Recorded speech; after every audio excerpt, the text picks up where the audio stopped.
Hey everyone, and welcome to the first edition of Texan Ag Weekly. I'm your host, Alyssa Urbanek. In this week's episode, we will be talking about news in agriculture from Tarleton State University, the Stephenville area, and Texas. We also have a special interview with Ty Murphy conducted by a Texan Ag Weekly contributor, Katie Armstrong. Tarleton recently added 2 assistant coaches to its rodeo team. University officials say Trevor Irvin and Jacqueline Walker-Austin joined head coach Mark Aiken to help lead the largest rodeo team in the nation. Walker-Austin comes from Central Wyoming College, where she began her collegiate rodeo career before moving to Utah Valley University and Idaho State University. She's pursuing a Master's of Health Education from Idaho State. Walker-Austin is a 4-time college national finals rodeo qualifier in goat tying and breakaway roping. Irvin competed in calf roping and team roping for the College of Southern Idaho and Sul Ross State University, as well as on the amateur rodeo circuit before attending Tarleton. He earned a bachelor's degree in animal production with an equine emphasis from Tarleton in 2013. Irvin is not new to the Tarleton rodeo program. Before becoming a full-time coach, he completed an internship under Aiken and served as a part-time assistant coach since 2013. This past weekend, Tarleton's rodeo team traveled to Alpine to compete in the college rodeo hosted by Sul Ross State University. Tarleton had more than 20 of their team members qualify for the short round. The women's team won first place, while the men's team scored enough points to land them second place. Bailey Snow won the average in the barrel racing, and Tyler Burgess tied for first in the average in the bareback riding. Next week, the team will be traveling to Vernon, Texas to compete in their 3rd rodeo of the season. Another Tarleton student is making news as well. Taylor Kennedy, a 21-year-old AgCom student from Paradise, Texas, is now National President of Agricultural Communicators of Tomorrow. Kennedy was elected as president at the 17th Annual Ag Media Summit in Scottsdale, Arizona. She said that she's looking forward to representing Tarleton on the national level and hopes to continue to uphold the Tarleton core values in her term as national president. The outgoing national president is a Tarleton alumna, Hannah Miller. Tarleton's chapter of ACT also attended the conference with 8 members and 1 advisor. Kennedy and Tarleton ACT are looking to travel to the National Association of Farm Broadcasters Convention in Kansas City, Missouri in November. The Stephenville Cowboy Capital of the World PRCA Rodeo ended Sunday afternoon. Its completion closed the race to the 2015 National Finals Rodeo. The top 15 contestants in each event qualified to compete in Las Vegas in December for the World Champion title. Among these top contestants, 18 of them are from Erath County and the surrounding area. Erath County is home to 12 of the 30 team ropers that will be competing in Vegas. Clay Tryon of Lipan and Jade Corkill of Huckabee are leading the team roping standings. Other team roping headers include Chad Masters of Lipan and Jake Cooper and Luke Brown of Stephenville. The remaining heelers are Patrick Smith of Lipan, Colin Van Ann and Paul Eves of Huckabee, and Travis Graves, Travis Woodard, and Corey Kuntz and Jake Long of Stephenville. Erath County is also sending multiple contestants in the rough stock riding. Bobby Mote of Huckabee is headed to his 15th consecutive NFR as a bareback rider. Isaac Diaz of Desdemona, Court Shear of Huckabee, and Jacobs Crawley of Stephenville are all competing in the saddle bronc riding. The last of the NFR qualifiers are tie-down ropers Marty Yates and Sterling Smith of Stephenville. The NFR will be held December 3rd through the 10th at the Thomas and Mack Center. Tickets can be purchased at nfrexperience.com. This Wednesday will continue Lone Star Arena's weekly event called Buck and Duck. At this event, rodeo fans from around the area gather to watch bull riding, barrel racing, team roping, and the main attraction, the bull games. Here's a short clip of some of the events you can see on Wednesday nights at Lone Star Arena.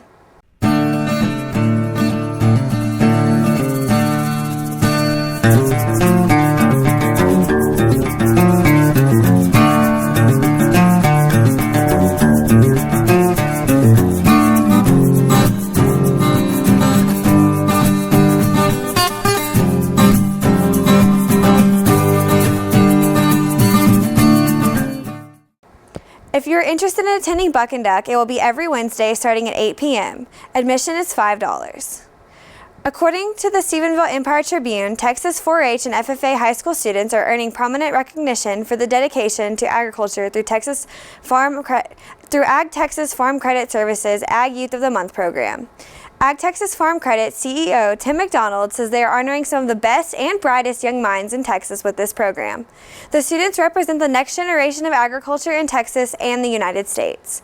Through the months of April and October, each Ag Texas office will recognize one local Ag Youth of the Month as its honoree, featuring that student in a local newspaper ad, on the Ag Texas website, and in social media. Each of the Ag Youths of the Month will be invited to a year-end regional banquet this spring to honor them, their parents, and their 4-H or FFA leaders. Several attendees will also receive $1,000 college scholarships to further their education. In Texas news, Texas billionaire Alice Walton, 65-year-old heiress to the Walmart billion-dollar fortune, is set to sell her 1,432-acre ranch, listed for sale at $19.7 million. According to the Associated Press, Walton announced in July that she wanted to get out of the cutting horse business to focus on other things, so she's selling off her prize-winning herd of animals at the Rocking W Ranch. Walton has owned 6 championship horses in the past 16 years.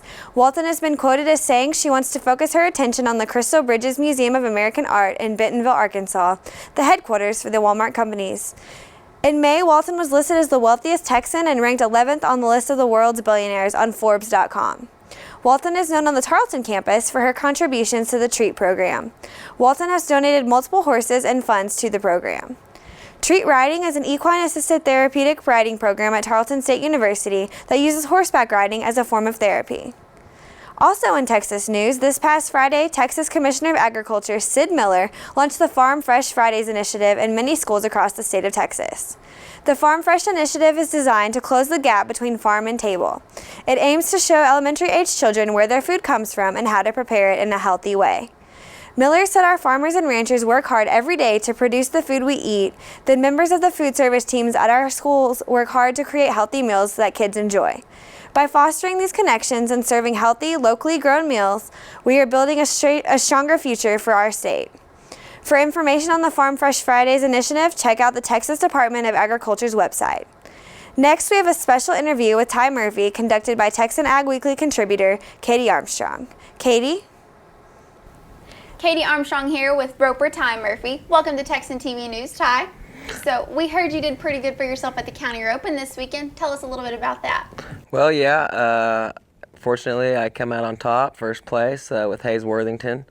It was a pretty good deal for me. It's a big county roping we have here in Stephenville. You know, it's a lot of tough teams and it's cowboy capital, so you're going to have tough competition. And like I said, I've been to this roping 10 years in a row, and I've never come out first, so winning it meant a lot to me, and winning it with a good friend of mine, that means a lot too, in my hometown. I mean, it's just a good day. So now tell us what exactly comes with winning this particular roping. You guys get to rope at the Pro Rodeo this coming weekend, correct? Yes, if you make it back, they bring the top 15 teams back to the rodeo, 5 teams each night, and they have first and second place. They pay each night on each 5 teams, so I mean, pretty good chance if you beat 3 teams, you're going to win another pretty good check. So now your partner Hayes, how do you guys know each other? Is this something y'all do rope together on a regular basis or make a habit to rope at this roping every year? Tell us about him a little bit. Well, this roping's a pick and draw format. We are really good friends, and not that we wouldn't enter together, but we happen to draw up this year just like we drew up last year. I guess the computer likes us, so they drew us up together, and we ended up winning it. So I was really fortunate to draw Hayes, and worked out pretty well for you guys. Yes, ma'am. It was a good deal. So now the Cowboy Capital PRCA Rodeo is a huge deal every year in Erath County. They have a Queens contest, the county roping that Ty was fortunate enough to win her. Then they do the big rodeo. They have a parade that was unfortunately rained out this past week. So what is it that you guys look forward to every year? What is your favorite thing? And understand this year it's probably, winning that roping. But other than that, what do you look forward to being so close to home? Well, the whole community gets out and goes to the rodeo, and it's a big social event, and everybody can go out and have a good time, have a few beers and a few drinks, and families bring their kids out, and it's just family fun for everybody, you know what I mean? And you get to, like I say, it's a big social event. Right. Not to mention, it's the Cowboy Capital. You're going to have all the best team ropers, bull riders, whatever you want. They're all going to be there. It's the last rodeo of the year that counts for any money for the NFR, so everybody's going to be entered trying to, the 17th, 18th guys, they're all going to be there trying to get in there in the top 15, and the guys that are already in the top 15, they're going to be trying to hold their spots. So you're going to have all the best guys in the world are all going to be entered here at Stephenville. So definitely a big deal for those guys trying to make the cut for the NFR. It is the cutoff point. We're the last rodeo of the year, correct? Yes, for sure. Right. The last rodeo and last chance. They have the tour finale and different stuff that people have already qualified for, but other than that, this is it. So now, a big event like this, how do you and your partner go about preparing for something like this, getting in the right mindset and getting your skills up to par?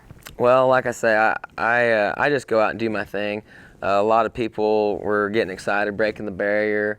The barrier strapped out there pretty far. They brought Austin Robertson's cattle, and some of them were faster, some of them were slower. And if you broke the barrier, you're pretty much going to be out of it. So you had to score good. If you didn't score good, you weren't going to win nothing.